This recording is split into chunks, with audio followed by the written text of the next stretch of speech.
Hey guys, welcome to the Generic Tech Support channel. This channel is 100% for educational purposes only.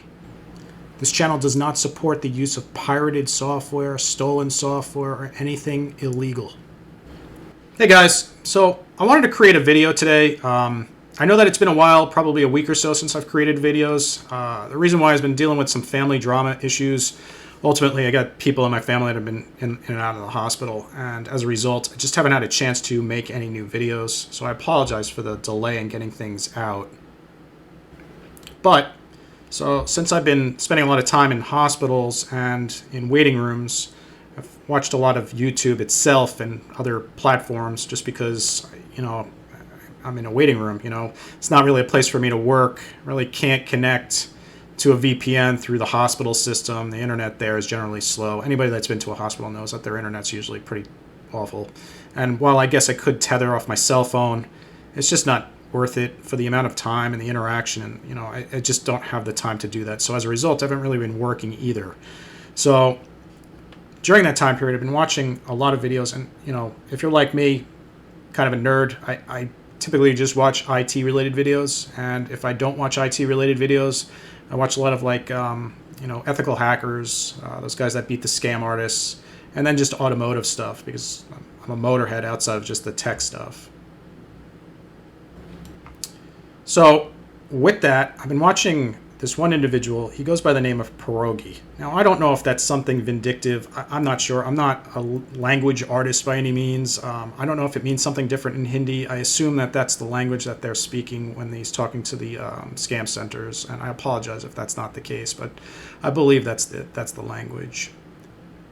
So if that means something vindictive and I'm cursing when I say it, please let me know. Add something in the comments because I try to keep this channel mostly PG, sometimes PG-13, but, mostly PG. So his channel specifically is called Scammer Payback. Now, the reason why I bring that channel up, and if you guys haven't checked it out, I'll see if I can throw the link in the comments. Hopefully, I can. Again, YouTube's been a little weird with linking the past couple months, so it may work. If it doesn't, then definitely check out Scammer Payback, and you'll find his channel. But at any rate, I wanted to bring him up because I watched some of his videos, and he does wonderful work. He really does stop these scam artists from taking advantage of the elderly, and it is specifically the elderly. This is not a hit. It's nothing meant to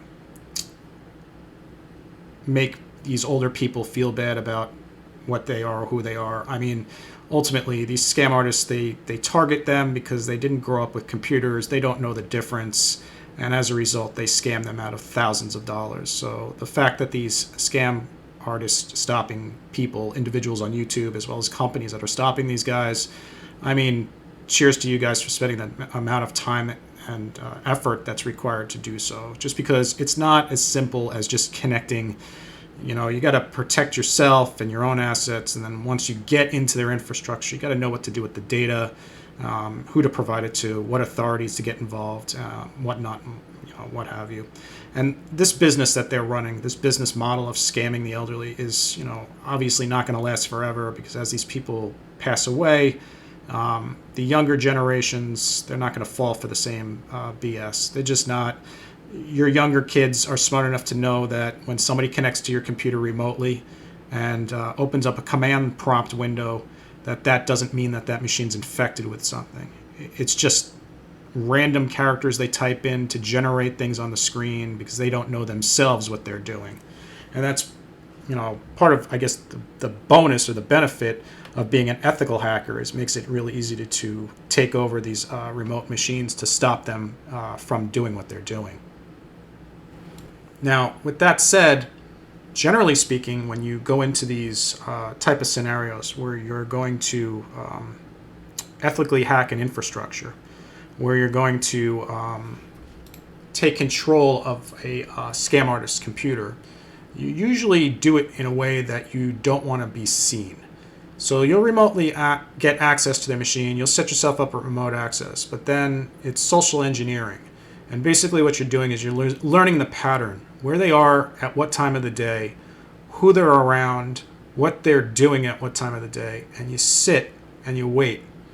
And you wait for a while. You probably wait for a couple weeks to see what the pattern is, because if it's a quick transition, if this person's been there for a long time, does this person start and they're immediately out? Is the machine shared? Do they take it home? When they take it home, do they connect it to Wi-Fi? Because you could triangulate all the locations based off of that. So you know specifically the process that they're doing, who's around, what's being done at what given time and moment. And you could use that information in your social engineering aspect, so that way you could learn the pattern. You could provide that to authorities. They'll be able to trace specifically where these people are going and what they're doing at what time of day and when. But eventually, when you get to the point where you're done, you've gathered your data, you've collected the information, you've passed that information on. At that point, the best way to do it is to destroy the data. And the reason why that is because you don't want them to retain this information, because they're going to sell it to the dark web, they're going to sell it to other scam companies, they're going to sell it all over the place. And the next thing you know is these poor people, these older individuals, will be getting phone calls from the IRS, that's fake IRS. They'll be getting phone calls from fake insurance companies, from fake everything, hospitals, doctors, you name it. And eventually they'll just bleed them dry. And that's just not something that anybody wants to stand behind, especially from an ethical standpoint. So in watching his videos, I want to share some information that he may find useful. And specifically, scripting and the registry.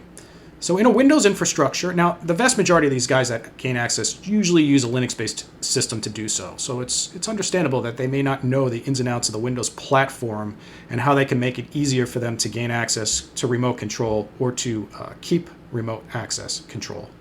So we're going to walk through that real quick in some way, shape, or form. I'm not going to share specifically how they gain access. I'm just not going to do that. But I'm going to show you how to stop them from shutting down their computers. So where I'm going to start here is in the registry. And specifically where you're going to want to go is to this particular path, which is HQ Local Machine, Software, Microsoft, Policy Manager, Default, and Start. And that's going to bring you down into here. And in here, we're going to have a variety of different folders. And you're going to look specifically for the folders that start with hide. So if we see down here, we'll see hide shutdown, for instance. And we're going to have a value of 0. Now, if I go to Start and I click on the power button here, and I still see shutdown here, right? But if I go to the value and I modify this value and I set the value as 1, and I click OK, and then I go back down here and I click on Start and I click on Power, you're going to see shutdown's gone. Now, that doesn't require a reboot to make that change, which means you can make that change on the fly to block their ability to shut down their computer. Now, I want to point out that everything that I'm showing here is 100% legal to do. And the reason why is because this is designed to be used in something called kiosk mode. Now, in kiosk mode of Windows, that's when you usually would set up a machine in a mall or something like that where people would have access to it. Well, you don't want somebody shutting that computer off because then nobody can access it. So that's why this stuff exists. So now we changed our settings back and we got our value back to 0. We have our shutdown back in the correct location. We can see it.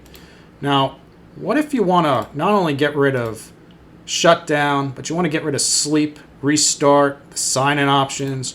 You want to get rid of the ability for people to right-click and go to shutdown and sign out.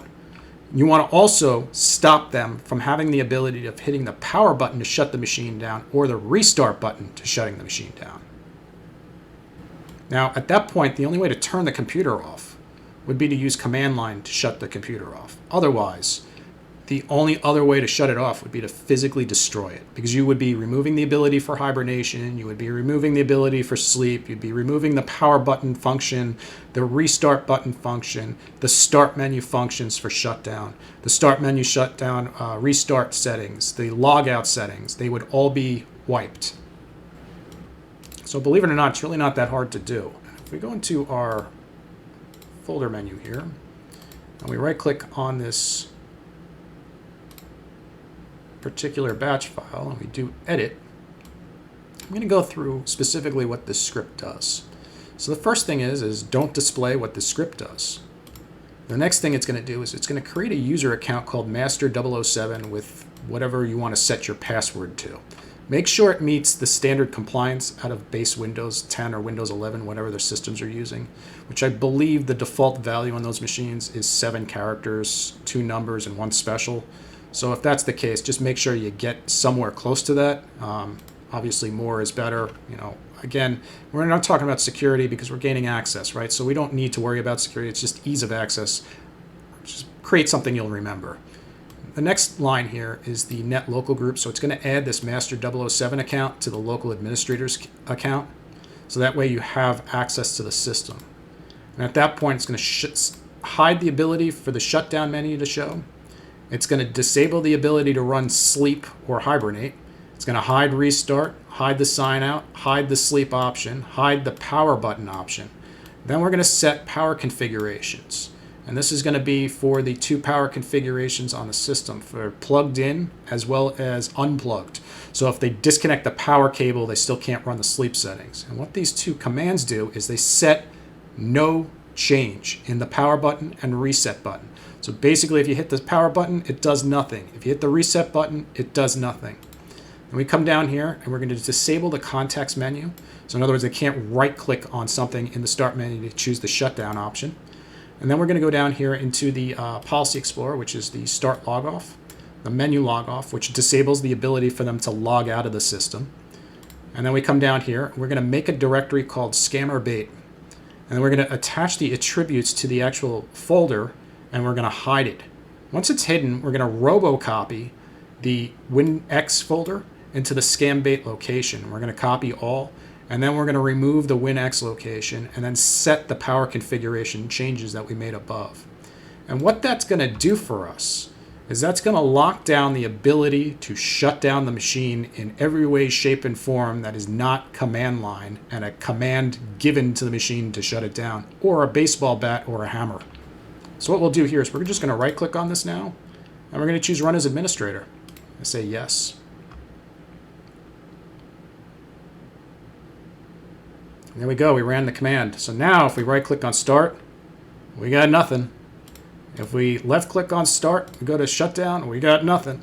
There's no power options whatsoever, which means that at this point, unless we physically hit the power button, I don't mean physically hit the power, I mean if we physically hit it with a bat, we throw it in water, or we disconnect the power from the outside of the machine and wait for the battery to die. There's no way to shut the machine off outside of command line logic. And hopefully this helps the Perogi guy, the scammer payback guy out, because once you have access, you should be able to use the back port of those applications to just run a batch file real quick. And that batch file will give you the administrative account you need for access.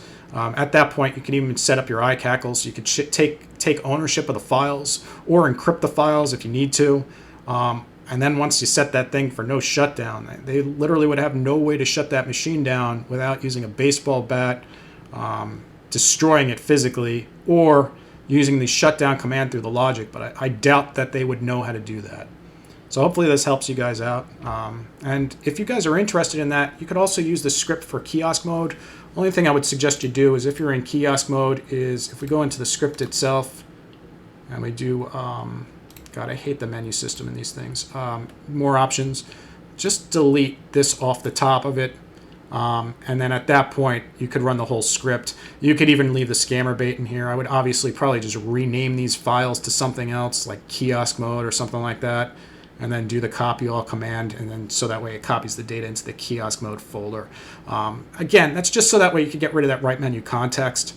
And in the event that you needed to do it, you could just do the revert, which is literally just change the settings from the 1s to the 0s, and then just copy the scammerpayback for kiosk mode folder into the WinX folder, and then after that, the system will be back to normal. Obviously, change your power configurations back as well if you wanted your start menu back on the front of the machine. But from a kiosk mode, that's what this is designed to do. It's designed to be run in kiosk mode. But all this information is inside of the Git repository. Feel free to grab it. I'm not going to do the revert one yet and put that in the Git repository. I'm just letting you know straight out that I'd like to give these guys the ability to use these things if they want. And obviously, since these scammers have access to the same repositories everybody else does, If I put this out there and they have the revert, then that doesn't help anybody. So hopefully this helps you guys out. Perogi, the Scammer Payback channel. Yeah, so guys, check out that channel, that Scammer Payback channel, and Perogi's channel. And if you guys need anything else from me, leave something down in the comments, and I'll do my best to reply back to your comments as they're required or as they're needed. Hopefully once my family situation gets straightened out, I'll be back in front of a computer and we can continue on. There's a bunch of stuff I want to get to, as well as some hardware testing. I plan on doing a little hardware testing in the future where we could test out some of those Chinese-made phones, the Android devices that you could get for like 99 bucks on Amazon. Let's test those things out and see how they look on Nessus. Let's see if they come with any spyware pre-built into them, and let's go from there. And also check out some new releases of operating systems. I'm excited to see some of the new stuff that's coming out and in the pipeline. So hopefully we get that stuff out and in front of you guys so you guys can check it out. Leave in the comments down below if there's anything you guys want to see. I've also been testing a lot of different virtualization platforms. If anybody's interested in that information, let me know, because I know VMware has upped their charges. So if you guys are interested in alternatives to that, let me know down in the comments, and I can also publish those videos. I'll create some videos based off of a variety of different virtualization platforms that we could investigate together, and you could throw some comments down below and let me know what you want to see, and I'll put those out there. All right, guys, thanks so much for watching. Like and subscribe if you haven't already, and definitely check out Perogi's channel, and thanks again for watching. Take it easy, guys.